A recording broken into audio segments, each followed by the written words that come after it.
শিরোনাম হচ্ছে মা ইয়াহিল্লু আকলুহু ওয়া মা ইয়াহরুমু, যে সমস্ত প্রাণী খাওয়া হালাল, যে সমস্ত প্রাণী খাওয়া হারাম, এই শিরোনামে আমরা আলোচনা করব। সম্মানিত উপস্থিতি, প্রথম কথা, আল্লাহ সুবহানাহু ওয়া তাআলা হালাল হারাম নির্দেশ করেছেন এবং রাসূল সাল্লাল্লাহু আলাইহি ওয়াসাল্লামের মাধ্যমে নির্দেশ করেছেন। হালাল হারামের নির্দেশনার ক্ষেত্রে একটা উসুল মানতে হবে। আল্লাহ এবং তার রাসূল তারা হচ্ছে শরিয়াহ, শরীয়ত প্রণেতা। যে জিনিসটাকে আল্লাহ হারাম করে দিয়েছেন, যে জিনিসটাকে রাসূল সাল্লাল্লাহু আলাইহি ওয়াসাল্লাম হালাল করে দিয়েছেন বা হারাম করে দিয়েছেন, বুঝতে হবে সেই জিনিসটাই আমাদের জন্য হালাল এবং হারাম। আল্লাহ যা হারাম করেন নাই, রাসূল যা হারাম করেন নাই, কিয়ামতের পূর্ব মুহূর্ত পর্যন্ত ওইটাকে হারাম করার ক্ষমতা পৃথিবীর কারো নেই। তাহলে অবশ্যই নীতি আমাদেরকে গ্রহণ করতে হবে। আল্লাহ সুবহানাহু ওয়া তাআলা এবং তার রাসূল যা হালাল করেছেন তা আমাদের জন্য হালাল, আল্লাহ এবং তার রাসূল যা হারাম করেছেন তা আমাদের জন্য হারাম। কথা কি বুঝতে পারছেন? এই বিষয়টা স্পষ্ট। এখন আসেন, কিয়ামতের আগ মুহূর্ত পর্যন্ত অনেক অদেখা জিনিস আমাদের সামনে আসবে।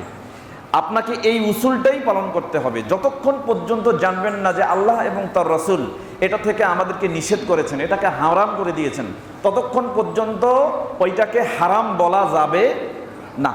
কারণ আল্লাহ এবং তার রাসূল বলেছেন হারাম, তিনি এবং তার রাসূল বলেন নাই, অতএব সেটা হারাম নয়, সেটা আজীবন কিয়ামত পর্যন্ত হালাল। এবার আসেন, আমরা মূলনীতির আলোকে নির্দিষ্ট শিরোনামে কোরআন এবং হাদিসের চুলচেরা দলিল বিশ্লেষণ করে বিষয়গুলো আপনাদের সামনে উপস্থাপন করার চেষ্টা করব। আল্লাহ প্রথম কথা বলেছেন সূরা মাইদা অধ্যায় ৫ আয়াত ৩। আল্লাহ বলছেন হুররিমাত আলাইকুমুল মাইতাতু ওয়াদ-দামু, তোমাদের জন্য হারাম করা হয়েছে মাইতা। মাইতাতা মানে হচ্ছে মৃত প্রাণী, মৃত প্রাণী তোমাদের জন্য হারাম। ওয়াদ-দাম এবং কি রক্ত, প্রাণীর রক্ত আমাদের জন্য কি হারাম। এরপরে বলছেন হুররিমাত আলাইকুমুল মাইতাতু ওয়াদ-দামু ওয়া লাহমুল খিনজির, এবং শূকরের গোশত। শূকর চেনেন তো? শূকরের গোশত আমাদের জন্য কি হারাম। এই বিষয়ে স্পষ্ট, আল্লাহ হারাম করেছেন। কে করেছেন? আল্লাহ হারাম করেছেন। অতএব কিয়ামত পর্যন্ত এটাকে হালাল করার ক্ষমতা কারো। এরপর আল্লাহ বলছেন ওয়ামা উহিল্লা লিগাইরিল্লাহি বিহি, এবং আল্লাহর নাম ব্যতীত যে সকল হালাল প্রাণীকে যবেহ করা হয় অন্য কারো নামে, সেই সমস্ত প্রাণীর গোশত আমাদের জন্য কি হারাম। এরপর আল্লাহ বলছেন অল মুনখনিকা, যে প্রাণীটা শ্বাসরোধে মৃত্যুবরণ করেছে। মুনখনিকা শ্বাসরোধে, গলায় দড়ি চাপ লেগে মৃত্যুবরণ করেছে, অথবা অন্য কোনো ব্যক্তি তাকে গলায় ফাঁস দিয়ে সেটাকে হত্যা করেছে, এই প্রাণীর গোশত আমাদের জন্য কি ওয়াল মাউকুজা, এবং যে প্রাণীকে আঘাত করা হয়েছে, মারা হয়েছে, লাঠি মারা হয়েছে, চাবুক মারা হয়েছে, বা কোনো কিছু দিয়ে আঘাত করা হয়েছে, এই প্রাণীর গোশত আমাদের জন্য। ওয়াল মুতারদ্দিয়া, ওপর থেকে যে কোনো একটা প্রাণী মাটিতে পড়েছে, ওপর থেকে পতিত হওয়ার কারণে আঘাতপ্রাপ্ত হয়ে মরে গেছে, এই প্রাণীর গোশত আমাদের জন্য হারাম। ওয়াল নাতিহা, এবং শিং দিয়ে গুতা মেরে একটা গরু আরেকটা গরুকে, একটা প্রাণী আরেকটা প্রাণীকে শিং দিয়ে আঘাত করে, সেই আঘাতের কারণে ওই প্রাণীটা মৃত্যুবরণ করেছে, ওই আঘাতে মরা ব্যক্তিটাও, ওর আঘাতে মরা প্রাণীটার গোশত আমাদের জন্য হারাম। কথা কি বুঝতে পারছেন? এরপর আল্লাহ সুবহানাহু ওয়া তাআলা বলেছেন ওয়ামা আকালাস সাবু ইল্লা মা যাক্কাইতুম, অনেক সময় হিংস্র প্রাণী আমাদের ঘর থেকে প্রাণীকে ধরে নিয়ে যায়। যেমন দেখেন, শিয়াল এসে মুরগি নিয়ে যাচ্ছে, এমতো অবস্থায় গরু আছে, গরুর বাছুর আছে, ছাগল আছে, ভেড়া আছে, বকরি আছে, হিংস্র প্রাণী বাঘ সিংহ বা এরকম কোনো প্রাণী এসে আপনার গরু বা আপনার ছাগল আপনার ভেড়া ধরে নিয়ে যাচ্ছে, একটা পা খেয়ে ফেলেছে, বাকিটা আছে। এইরকম প্রাণী যদি হিংস্র প্রাণী তাকে খেয়ে মেরে ফেলে, এটা আপনার জন্য হারাম, এর কোনো কিছু খাওয়া যাবে না। তবে যদি হিংস্র প্রাণী মারার পরে দেখা যাচ্ছে একটা পা খেয়ে ফেলেছে, একটা হাত খেয়ে ফেলেছে, কিন্তু এখনো শ্বাস প্রশ্বাস আছে, জীবিত আছে, ইল্লা মা যাক্কাইতুম, যদি ওই অবস্থায় ওই প্রাণীকে আপনি জবেহ করতে পারেন, তাহলে বাকিটা আপনার জন্য হালাল। কথা কি বুঝতে পারছেন?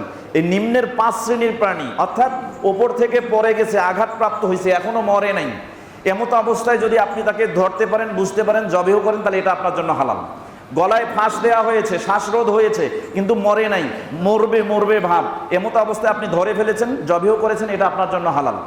এরপরে ধরেন আঘাত করা প্রাণী আঘাতপ্রাপ্ত হয়েছে কিন্তু এখনো মরেনি, তার আগেই জবেহ করেছেন, এই প্রাণীর গোশত আপনার জন্য হালাল। কথা কি বুঝতে পারছেন? তাহলে এই 5 শ্রেণীর প্রাণী, যে প্রাণীগুলো মরা মরা ভাব কিন্তু তার আগেই আপনি ধরে ফেলে আল্লাহর নামে জবাই করেছেন, এটা আপনার জন্য কি হালাল। এছাড়া এই 5টি কারণে যদি এই প্রাণীগুলো মৃত্যুবরণ করে, সেই প্রাণীর গোশত খাওয়া আমাদের জন্য সম্পূর্ণ টোটালি হারাম। কথা কি বুঝতে পারছেন? এরপর আল্লাহ সুবহানাহু ওয়া তাআলা বলছেন ওয়ামা যুবিহা আলা নুসুবি, অর্থাৎ মূর্তি পূজা করা হয় যে স্থানে, পৌত্তলিক পূজা করা হয় যে স্থানে, ওই স্থানে যদি কোনো প্রাণীকে জবেহ করা হয়, সেটা যে নামেই জব করা হোক, ওই প্রাণীর গোশত খাওয়া মুসলমানদের জন্য হারাম। তার মানে হিন্দুদের পূজা অর্চনার জায়গায় আপনি মুসলমানেরা কোনো প্রাণী জবেহ করতে পারবেন না। যদি জবেহ করা হয় তাহলে সেই প্রাণী খাওয়া কি হারাম। কথা কি বুঝতে পারছেন? এরপর আল্লাহ সুবহানাহু ওয়া তাআলা বলছেন যদি ওই স্থানে জবেহ করা হয়, তারপরে আজ কি ওয়া আন তাস্তাকসিমু, এরপরে যদি কি করা হয় বিল আজলাম, তীর নিক্ষেপ করে, ভাগ্য নির্ধারক তীর নিক্ষেপ করে কোনো গোশতকে বন্টন করা হয়, অর্থাৎ লটারির মাধ্যমে গোশত বন্টন করার পদ্ধতি জাহিলিয়া যুগে ছিল। একটা উটকে জবাই করে 10টা ভাগ করা হতো বা 7টা ভাগ করা হতো, এরপর তীর নিক্ষেপ করা হতো, যার তীর যেখানে গিয়ে পড়তো সেই গোশতটা তার হয়ে যেত। ভাগ দিত 7টা, লোক থাকতো 10টা, অর্থাৎ 10টা লোকের মধ্যে 7 জনে ভাগ পেত, 3 জন পেত না, এরকম লটারি করা হতো। যেমন লটারির পদ্ধতি আমাদের দেশে আছে, 30 লক্ষ টাকা পায় কয়জন? একজন, কিন্তু লক্ষ লক্ষ মানুষ টিকিট কাটে না, এরকম হয় না? লক্ষ লক্ষ মানুষ টিকিট কাটে, লটারি পায় শুধুমাত্র একজন, 25 লক্ষ টাকা বা 30 লক্ষ টাকা। এই লটারি হারাম, টোটালি হারাম, এটা গ্রহণ করা যাবে না। ঠিক তেমনই ভাগ্য নির্ধারক তীর নিক্ষেপ করে গোশতের ভাগ নেওয়া এবং সেই গোশত খাওয়া মুসলমানদের জন্য হারাম। জালিকুম ফিসকুন, এটা হচ্ছে পাপ, অপরাধ। তাহলে এই আয়াতের আলোকে আমরা বুঝতে পারলাম যে মৃত প্রাণী আমাদের জন্য কি হারাম। যে কোনো মৃত প্রাণী যেটা হালাল ছিল কিন্তু মরে গেছে কোনো কারণে, তাকে জবেহ করা হয় নাই, অন্য কারণে মারা গেছে, এই প্রাণীর গোশত খাওয়া আমাদের জন্য হারাম। এরপর হচ্ছে অদ্দমু, রক্ত হারাম। তবে 2 প্রকার মৃত, 2 প্রকার রক্ত মুসলমানদের জন্য হালাল, এটাতে আল্লাহ নবী ইস্তেসনা করেছেন। এই মর্মে একটা হাদিস রয়েছে ইবনু মাজাহ আবু আবুল আতইমা খাবার খাওয়া সংক্রান্ত অধ্যায় সমূহের একটা শিরোনাম রয়েছে বাবুল কাবিদি ওয়াত তিহাল, অর্থাৎ কলিজা এবং প্লিহা সংক্রান্ত একটা অনুচ্ছেদ রয়েছে।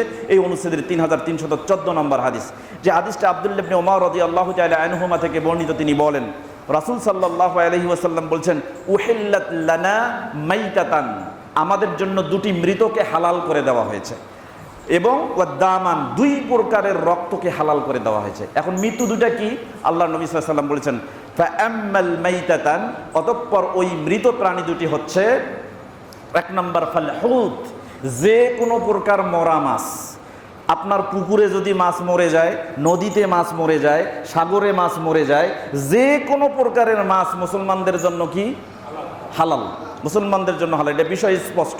এরপরে দ্বিতীয়টা বলা হয়েছে ওয়াজারাদু, এবং পঙ্গপাল। পঙ্গপাল চেনেন?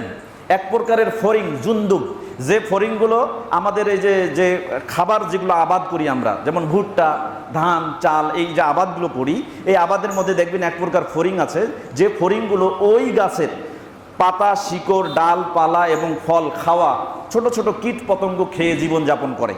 এই ধরুন কিছু ফড়িং আছে, এই ফড়িংগুলো দেখবেন যখন আপনি খেতে দৌড়াবেন ওরাও ছুটছে, দৌড়াচ্ছে, এগুলোকে বলা হয় জারাদ, যেগুলো আমাদের দেশে কম, ইন্ডিয়া থেকে শুরু করে সৌদি আরব পর্যন্ত এবং আফ্রিকার দেশগুলোতে বিভিন্ন খেতে এরকম জারাদ পাওয়া যায়, পঙ্গপাল যাদেরকে বলা হয়। এই পঙ্গপাল খাওয়া মুসলমানদের জন্য জীবিত অবস্থাও হালাল, মৃত অবস্থায়ও হালাল। বোঝেন কি এটা? বোঝেন? পঙ্গপাল বোঝেন, চিনেন? ফড়িং, এই ফড়িং আমাদের জন্য খাওয়া কি, এমনকি যদি মরেও যায় এটা তো আমাদের জন্য হালাল। কথা কি বুঝতে পারছেন? এরপর আল্লাহ নবী সাল্লাল্লাহু আলাইহি ওয়াসাল্লাম দমান, 2 প্রকারের রক্ত আমাদের জন্য হালাল করে দেওয়া হয়েছে। সেই রক্ত 2টা কি? আল্লাহ নবী সাল্লাল্লাহু আলাইহি ওয়াসাল্লাম বলেন ফাল কাবিদু, একটা হচ্ছে কলিজা, অর্থাৎ যে কোনো প্রাণীর কলিজা, এটা কিন্তু রক্তপিণ্ড, এই রক্তপিণ্ডটা, কলিজাটা, এটা খাওয়া মুসলমানদের জন্য হালাল। আরেকটা কি? ওয়াত তিহালু, এক প্রকার একটা অঙ্গ আছে যেটাকে বলা হয় প্লিহা, ইংরেজিতে বলা হয় স্প্লিন, যেটা আপনার হার্ট যেখানে আছে ঠিক হার্টের পাশে একটা গোল রক্তের মতো দেখবেন, গোল গোলাকার একটা আছে, এটা হচ্ছে আমাদের প্রাণীর শরীরের রক্তকে শোধন করে।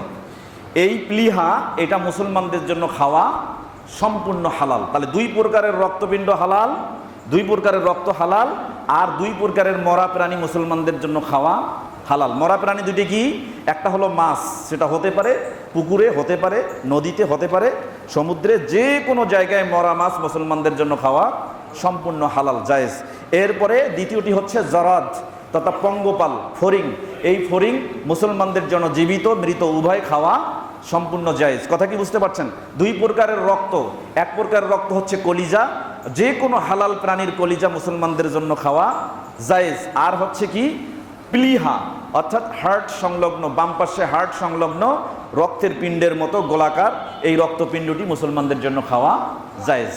এখন রক্ত, আল্লাহ নবী সাল্লাল্লাহু আলাইহি ওয়াসাল্লাম, আল্লাহ সুবহানাহু ওয়া তাআলা কোরআনে বলেছে হুররিমাত আলাইকুমুল মাইতাতু ওয়াদ-দামু, রক্ত তোমাদের জন্য হারাম। কোন রক্তটা হারাম? যদি এই দুই প্রকার রক্ত হালাল হয় তাহলে কোন রক্তটা হারাম? এর ব্যাখ্যা আল্লাহ সুবহানাহু ওয়া তাআলা পবিত্র কোরআনুল কারীমের 6 নম্বর সূরা আনামের 145 নম্বর আয়াতের মধ্যে বলেছেন দামাম মাসফুহা, যে রক্তটা প্রবাহিত। আপনি গরু জবেহ করলেন, ছাগল জবেহ করলেন, মুরগি জবেহ করলেন, জবে করার সাথে সাথে রক্ত প্রবাহিত হয়ে পড়ে কিনা? পড়ে কিনা? এই যে প্রবাহিত রক্ত, এই প্রবহান রক্ত মুসলমানদের জন্য হারাম, এইটা খাওয়া যাবে না। অনেক সময় গোস্ত কাটার পরে দেখবেন যে গোস্ত ধুলে রক্তের মতো বের হয়, যতই ধুইবেন ততই বের হয়, অত রক্তের কিছু গোস্তের সাথে রক্ত লেগে থাকে।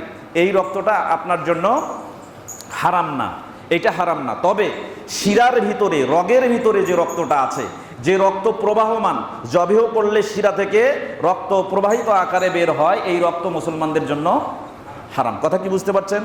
আল্লাহ সুবহানাহু ওয়া তাআলা এটাই বলছেন দামাম মাসফুহা, এই রক্ত আমাদের জন্য হারাম। এখন আসেন মূলনীতি, দুটি মূলনীতি আপনাকে লক্ষ্য করতে হবে। প্রথম কথা হচ্ছে আল্লাহ এবং তার রাসূল হালাল করেছেন, এটাকে হারাম করার ক্ষমতা কারো নেই। কারণ আল্লাহ নবী সাল্লাল্লাহু আলাইহি ওয়াসাল্লাম বলেছেন উতীতুল কুরআন ওয়া মিসলাহু মাআহু, আমাকে কোরআন দেওয়া হয়েছে, কোরআনের অনুরূপ কিছু দেওয়া হয়েছে। ঠিক আল্লাহ যেভাবে কোনো জিনিসকে হালাল করেন, আমি মুহাম্মদ সাল্লাল্লাহু আলাইহি ওয়াসাল্লাম যদি কোনো বিষয়কে হালাল করে দেই তাহলে এটা তোমাদের জন্য হালাল। অনুরূপ আল্লাহ যেটাকে হারাম করেন, নবী মুহাম্মদ সাল্লাল্লাহু আলাইহি ওয়াসাল্লাম আমাদের জন্য যদি কোনো জিনিস হারাম করে দেন তাহলে সেটা সেই রকম হারাম যেরকম আল্লাহ কোনো জিনিসকে হারাম করে দেয়। কথা কি বুঝতে পারছেন? তাহলে যতক্ষণ পর্যন্ত নবী মুহাম্মদ সাল্লাল্লাহু আলাইহি ওয়াসাল্লাম এবং আল্লাহ সুবহানাহু ওয়া তাআলা থেকে কোনো জিনিস হারাম এটা স্পষ্ট হবে না, কিয়ামতের আগ মুহূর্ত পর্যন্ত ওই জিনিসটা মুসলমানদের জন্য হালাল। মুসলমানদের জন্য কি? হালাল। তবে একটা মূলনীতি আপনাকে লক্ষ্য করতে হবে, 1450 বছর থেকে এই মূলনীতি চলে আসছে। আমরা কোন মূলনীতির আলোকে কোন প্রাণীর গোশত খাবো, কোন প্রাণীর গোশত খাবো না, এই মর্মে সহিহ মুসলিমে একটি হাদিস আসছে, মিশকাতুল মাসাবি কিতাবুস সাইদি ওয়াজ যাবাহি, শিকার করা, জবেহ করা সংক্রান্ত একটা অধ্যায় রয়েছে। এই অধ্যায়ের বাবু মা ইয়াহিল্লু আকলুহু ওয়া মা ইয়াহরুমু, অর্থাৎ কোন প্রাণীর গোশত খাওয়া হালাল, কোনটার হারাম, এই মর্মে একটি শিরোনাম।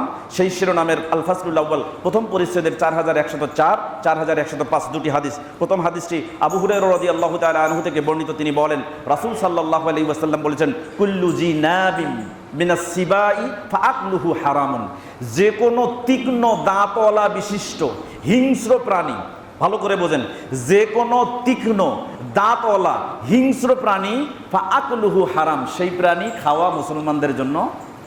এখন দেখেন তো তীক্ষ্ণ দাঁতওয়ালা প্রাণী কোনগুলো আছে, কোনগুলো হিংস্র? যেগুলো তীক্ষ্ণ দাঁত দিয়ে শিকার করে, তীক্ষ্ণ দাঁত দিয়ে শিকার করে, এই সকম প্রাণী মুসলমানদের জন্য খাওয়া সম্পূর্ণ হারাম। আল্লাহ নবী এটাকে হারাম করে দিয়েছেন।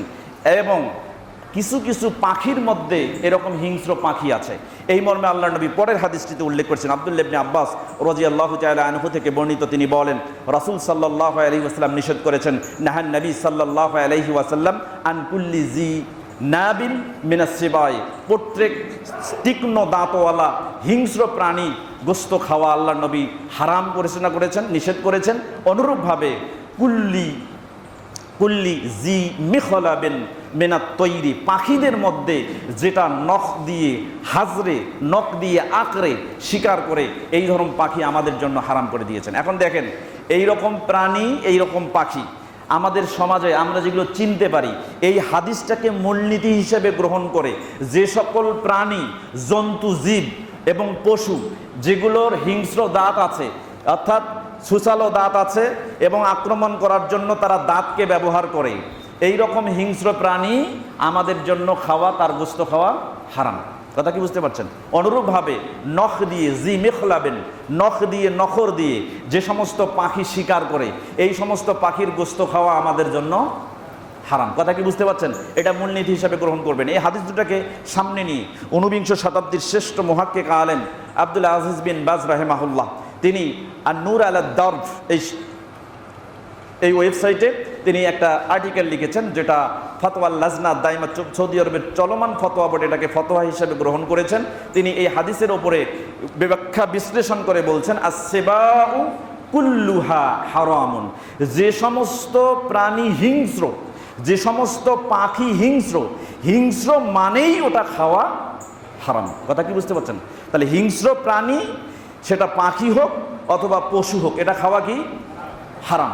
এরপরে তিনি সংজ্ঞা দিচ্ছেন, আসসিবাউ হিয়াল্লাতী তামাসসাকা জিনাবিন বা তামাসসাকা জুফরিন, তামাসসাকা বিজুফরিন আও বিমিখলাবিন, যে সমস্ত পাখি মিনাত তুয়ুরি, পাখির মধ্য থেকে যে সমস্ত পাখি বা প্রাণী নখ দিয়ে হাজরে শিকার করে এবং নখ দিয়ে ধরে শিকার করে, এই সমস্ত পাখি হিয়া মুহাররামাতুন, এই সমস্ত পাখির গোশত ভক্ষণ করা মুসলমানদের জন্য হারাম।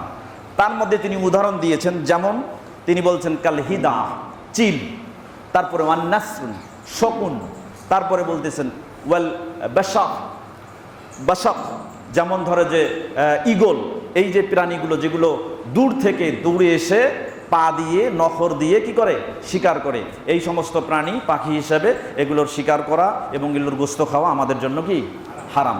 অনুরূপভাবে তিনি বলছেন আসসিবাউল্লাতী, কতগুলো প্রাণী আছে যেগুলো কি করে তাফতারিসু না বিহা বিনা বিহা, যেগুলো প্রাণী অর্থাৎ যে সমস্ত প্রাণী তাদের থাবা দিয়ে, অর্থাৎ কিছু কিছু প্রাণী আছে থাবা দিয়ে এবং সুসালু দাঁত দিয়ে আক্রমণ করে শিকার করে, এই সমস্ত প্রাণী শিকার করাও হারাম এবং এই সমস্ত প্রাণীর গোশত খাওয়াও হারাম। তিনি বলছেন কাল কিলাব, যেমন কুত্তা, কুত্তা কিন্তু থাবাও দেয় এবং দাঁত দিয়ে সে শিকার করে। ওয়াল কিতাত, এবং বিড়াল আছে কতকগুলো বন বিড়াল যেগুলো মুখ দিয়ে শিকার করে। এরপর হচ্ছে ওয়ান নামুর, এমন হচ্ছে বাঘ। তারপরে ওয়াল আসওয়াদ, আসওয়াদ অর্থাৎ সিংহ, এইরকম যে প্রাণীগুলো হিংস্র প্রাণী আছে যারা থাবাও ব্যবহার করে এবং সুসালো দাঁত দিয়ে আক্রমণ করে প্রাণী শিকার করে, এদের গোশত খাওয়া মুসলমানদের জন্য কি হারাম। তবে তিনি বলছেন ইল্লা যবুয়া খাসাতান, এক প্রকারের হিংস্র প্রাণী আছে যে হিংস্র প্রাণীর গোশত খাওয়া মুসলমানদের জন্য সম্পূর্ণ হালাল। এই প্রাণীটার নাম হচ্ছে হায়না। কি নাম? হায়না। হায়না খাওয়া হালাল জানতেন? আগে জানতেন? হায়না খাওয়া হালাল, হায়না খাওয়া 100% হালাল এবং রাসূল সাল্লাল্লাহু আলাইহি ওয়াসাল্লামের যুগ থেকে এটা হালাল আছে এবং কিয়ামতের যুগ পর্যন্ত এটা হালাল থাকবে। এটাকে হারাম করার ক্ষমতা কারো নেই। আপনার রুচিতে ধরে না, আপনি খাইয়েন না, কিন্তু হালালকে হারাম করার ক্ষমতা পৃথিবীতে কারো নেই। আপনি বলতে পারবেন না এটা খাওয়া যাবে না, এটা হারাম। আর এই বিষয়ে স্পষ্ট ইবনুল মুনজির রাহিমাহুল্লাহ সারা এবং আরও অনেকেই মত নিয়ে এসেছেন, যে বিষয়টি আল মুহাল্লা 7 নম্বর খণ্ডের 401 নম্বর পৃষ্ঠার মধ্যে উল্লেখ করা হয়েছে। সেখানে বলা হচ্ছে আজ জবু হিল্লুন ওয়া ইবাহাতুন, জবু হচ্ছে এই হায়েনা, হায়েনা হচ্ছে হালাল, এর গোশত খাওয়া হালাল, এটাকে শিকার করা হালাল এবং এর সম্পূর্ণ বৈধতা রয়েছে রাসূল সাল্লাল্লাহু আলাইহি ওয়াসাল্লামের যুগ থেকে। এই বিষয়ে ফাহুয়া কৌলু আকসারিল উলামাই ইল্লা আবা হানিফাতা, ইমাম আবু হানিফা রাহিমাহুল্লাহ সারা সমস্ত ইমামেরা এতে মত দিয়েছেন হায়না খাওয়া 100% হালাল, এতে কোনো সমস্যা নেই। আর এই ব্যাপারে দলিল রয়েছে, স্পষ্ট দলিল, যেটা বিশ্বনবী মুহাম্মদুর রাসূলুল্লাহ সাল্লাল্লাহু আলাইহি ওয়াসাল্লাম থেকে স্পষ্ট, যে হাদিসটি তিরমিজি খুললে তিরমিজির একটা অধ্যায় আছে আবু আবুল হজ, হজ করা সংক্রান্ত একটা অধ্যায় শিরোনাম পাবেন। এই শিরোনামে বাবু মা জাআ ফি যবুই ইউসিবুহা, বাবু জাআ ফি যবুই ইউসিবুহাল মুহরিম, মুহরিম অবস্থায় হায়না শিকার করা সংক্রান্ত একটা অনুচ্ছেদ রচনা করেছেন ইমাম তিরমিজি রাহিমাহুল্লাহ। সেই অনুচ্ছেদের 581 নম্বর হাদিস, যে হাদিসের মধ্যে হাদিসটি ইবনে আবি আম্মার, তিনি একজন তাবী ছিলেন, তিনি বলছেন যে একদিন আমি এক প্রখ্যাত সাহাবী জাবির ইবনে আব্দুল্লাহ রাদিয়াল্লাহু তাআলা আনহুর সাথে সাক্ষাৎ করলাম। তো জাবির ইবনে আব্দুল্লাহ রাদিয়াল্লাহু তাআলার সাথে সাক্ষাৎ করার পরে তাকে আমি বললাম যে আপনি কি মনে করেন এই হায়না সম্পর্কে? আজাবু সাইদুন হিয়া বা আজাবুন সাইদুন হিয়া, এই জবুনকে কি শিকার করা যাবে, মানে হায়নাকে কি শিকার করা যাবে, এটা কি শিকার করার যোগ্য? তখন তিনি বললেন নাআম, হ্যাঁ হায়নাকে শিকার করা যাবে। তারপরে আমি তাকে জিজ্ঞাসা করলাম, আকুলুহা, আমি কি হায়নাকে শিকার করে খেতে পারি? তখন তিনি বললেন যে হ্যাঁ, আপনি হায়না শিকার করে খেতে পারেন। তখন আমি তাকে জিজ্ঞাসা করলাম, আকালাহু রাসূলুল্লাহ সাল্লাল্লাহু আলাইহি ওয়াসাল্লাম, আপনি যে হায়না আমাকে খাইতে বলতেছেন, আল্লাহর নবীকে হায়না খাওয়ার জন্য অনুমতি দিয়েছেন? তখন তিনি বললেন নাআম, নবী করিম সাল্লাল্লাহু আলাইহি সাল্লাম বলেছেন আল জাবু সাইদুন, হায়নাকে শিকার করা যায়। অতএব যেহেতু নবী সাল্লাল্লাহু আলাইহি সাল্লাম বলেছেন হায়নাকে শিকার করা যায়, এটি সম্পূর্ণ মুসলমানদের জন্য খাওয়া জায়েজ। এখন আপনার রুচিতে হলে খাবেন, রুচিতে না হলে খাবেন না, কিন্তু আপনি না ছিটকায় বলবেন না না না না হায়না খাওয়া যাবে না, হায়না খাওয়া হারাম, এই ব্যাপারে কেউ খায়নি দেখিনি। তবে আলেম ওলামারা এখন বিশ্লেষণ করছেন, যেটা পরবর্তী সময়ে আমরা দেখেছি যে ইমাম ইবনু তাইমিয়ার ছাত্র হাফেজ ইবনুল কাইয়ুম রাহিমাহুল্লাহ তিনি বলেছেন যে হায়না দুই প্রকারের আছে। এক প্রকারের হায়না আছে যেটা হিংস্র মনে হয়, হিংস্র, মানুষকে দেখলে সে আক্রমণ করার চেষ্টা করে, কিন্তু সে তৃণভোজী, সে মাংসাশী নয়, তৃণভোজী। এই ধরনের হায়না এটা খাওয়া যায়। আর যেটা মাংসাশী, বেশিরভাগ ক্ষেত্রে মাংসাশী, এটা থেকে বিরত থাকাই ভালো। তবে এই ব্যাখ্যা খুব কম সংখ্যক লোক গ্রহণ করেছেন। তবে হায়নার ব্যাপারে স্পষ্ট দলিল হচ্ছে হাদিস থেকে, হায়না খাওয়া সম্পূর্ণ জায়েজ। কথা কি বুঝতে পারছেন? যদি রুচিতে ধরে খাবেন, রুচিতে না ধরলে খাবেন না, এর থেকে বিরত থাকবেন, কিন্তু এটাকে হালাল হিসেবে গ্রহণ করবেন। হারাম করার ক্ষমতা আমাদের কারো নেই। এইভাবে কতগুলো প্রাণী আছে যে প্রাণীগুলোর ব্যাপারে স্পষ্ট হাদিস কোরআন থেকে ইস্তেমবাদকৃত দলিল যে সেগুলো হালাল খাওয়া যায়। যেমন ধরেন, আমি এক এক করে কয়েকটা নাম ধরে বললি। যেমন গাধা খাওয়া হালাল না হারাম? হালাল না হারাম? কনফিউজড? হালাল না হারাম? হারাম।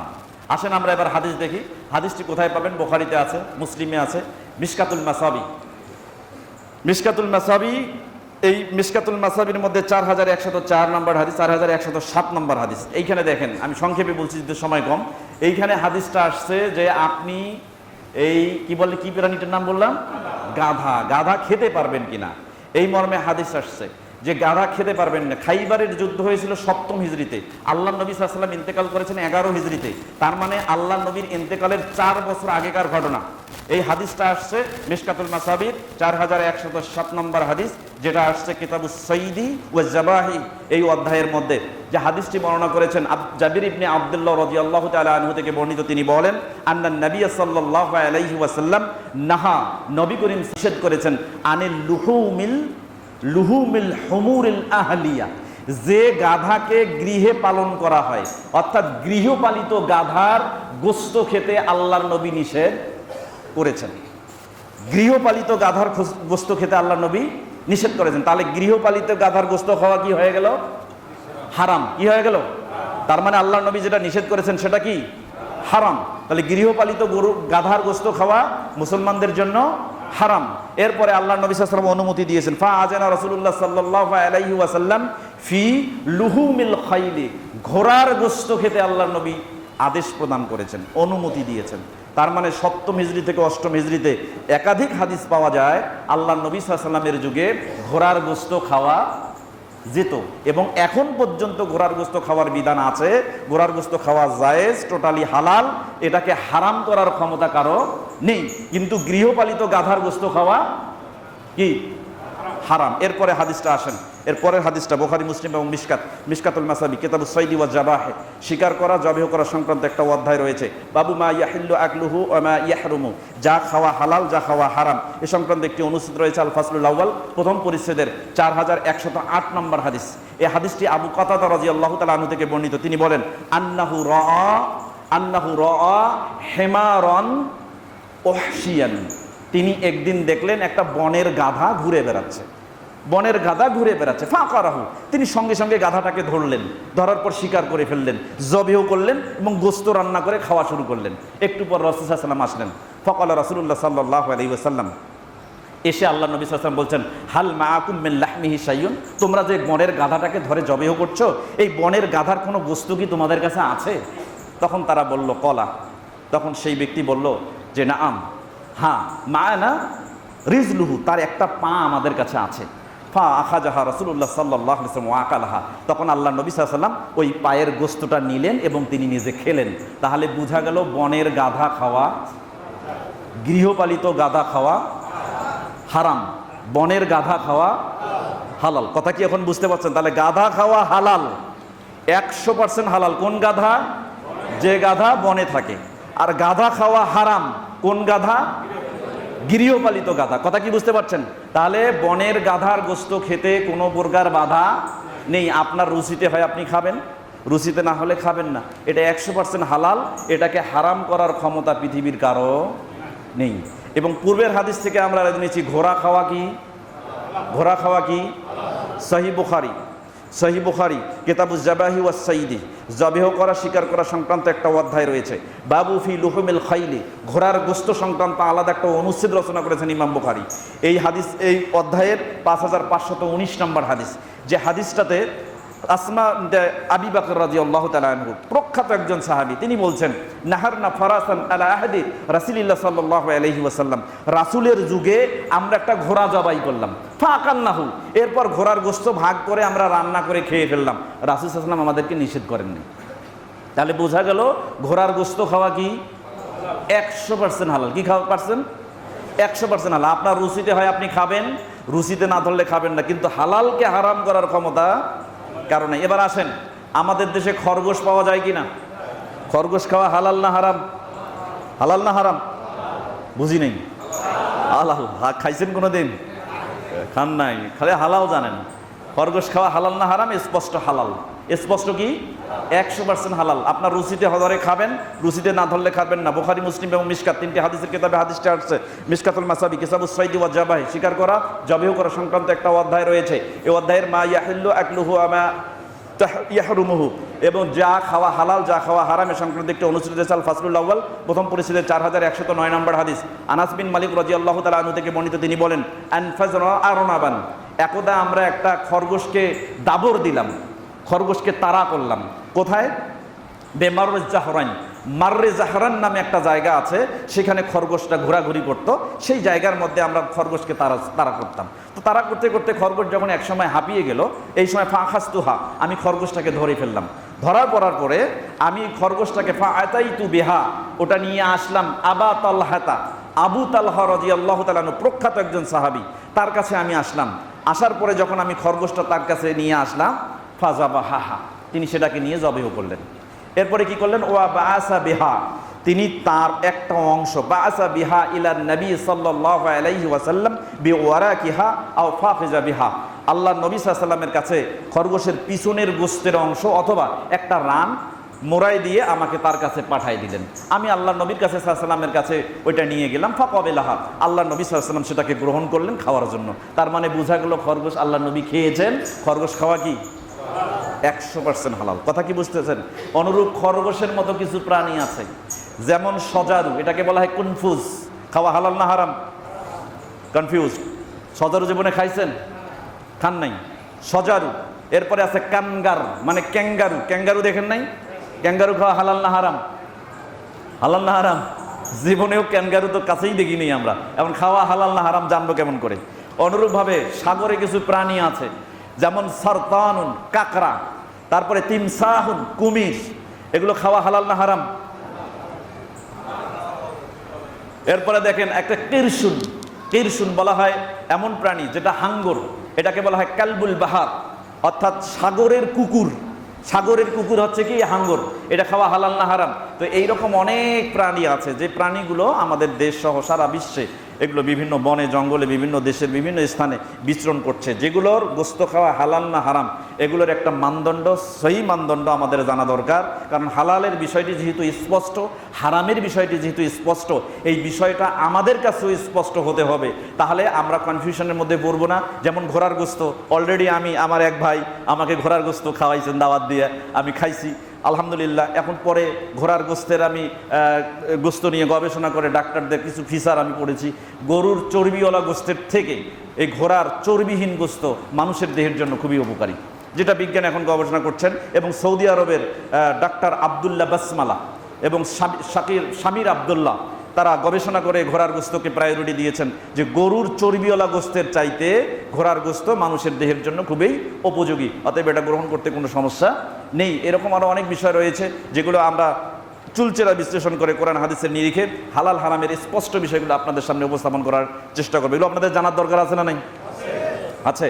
তো আগামী দিনে অবশ্যই আমরা আরও কিছু প্রাণী তাদের বায়োগ্রাফি এবং ট্রেডিশনাল বায়োগ্রাফির ওপরে হালাল হারামের এই বিষয়টি রাসূল সাল্লাল্লাহু আলাইহি ওয়াসাল্লাম থেকে জেনে আপনাদের সামনে উপস্থাপন করার চেষ্টা করব, এবং সেই হিসেবে আপনারা সকাল সকাল আসার চেষ্টা করবেন যেন সব বিষয়গুলো আমরা জানতে পারি। আল্লাহ সুবহানাহু ওয়া তাআলা আমাদের তৌফিক দান করুন, সকলে বলে আমিন।